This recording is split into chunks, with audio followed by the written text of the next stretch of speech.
Hey guys, good morning. We're over here on the beautiful Lake Allatoona, my home lake. It's good to be back out here. I don't get to fish out here as much as I used to, so it's kind of serene being out here this morning. Today we're out here with Cody Kirk, and we're going over a new bait that we designed.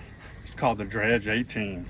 And what we're doing is we're going to show you how we're fishing this bait. This is a big 8-inch crankbait that gets down to about 18 feet, give or take, depending on how long your cast is, what kind of line you get, and that kind of stuff. And what we have here is an active target. It's a version of where you can see your bait actually coming back at you, and that is how we are judging how deep this bait grows, how deep it dives.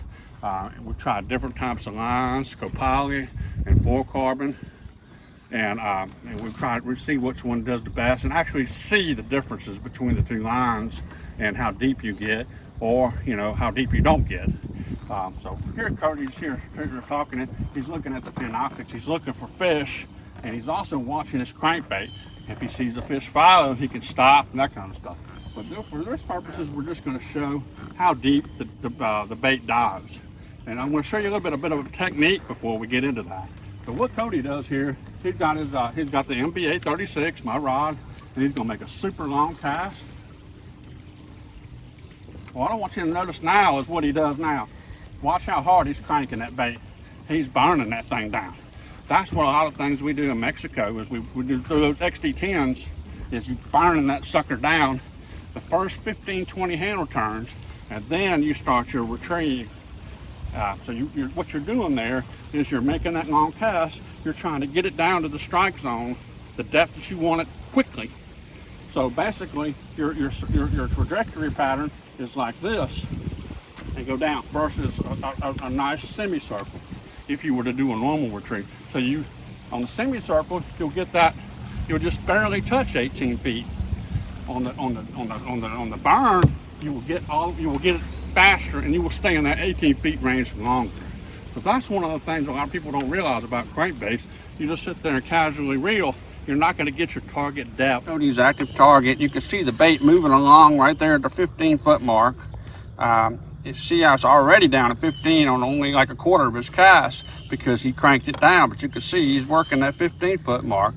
What you also need to understand is Cody has a 52-inch shaft trolling motor. So you're looking at about another 3 to 4 feet deeper than what you see there. So you're looking at maybe the 18-foot mark on a regular 20-pound monofilament or fluorocarbon. The key here is to make those long casts and really crank that thing down the first 20 turns of the handle so that you can get that depth quicker and keep that bait in that depth range that you're looking to get for longer periods of time. You can see he's working up on a fish right there. He didn't react to it. No, it's turning around. It's turning around. So that's the thing with these active targets, is you're able to adjust your retrieve based on what the fish is reacting to. But it's pretty cool to see that we're getting almost 18 feet with the added distance of the length of the trolling motor shaft. It's really hard to keep this thing. The beam width of these fish finders are very narrow, so it's difficult to keep in there. It's kind of tricky, to keep that in there. I see another cast coming. There he comes on the right side of the screen. He's down there at the 15-foot mark already and working his way down. Pretty consistent. This bait is a slow floater. It almost sinks, but it's very, very, very close to being a sinker. So he did super tune that thing to be almost a sinker, but it just barely floats. So it's pretty cool to be able to judge your distance and stuff on these units and actually physically see the depth versus guessing on how deep it can get. Cody's kneeling just a little bit to get a little bit extra depth. He's way down there at the 15-foot still. He's on the lower part of 15, it looks like. He's just working around. You see those fish? He got a little bit right there. Come on.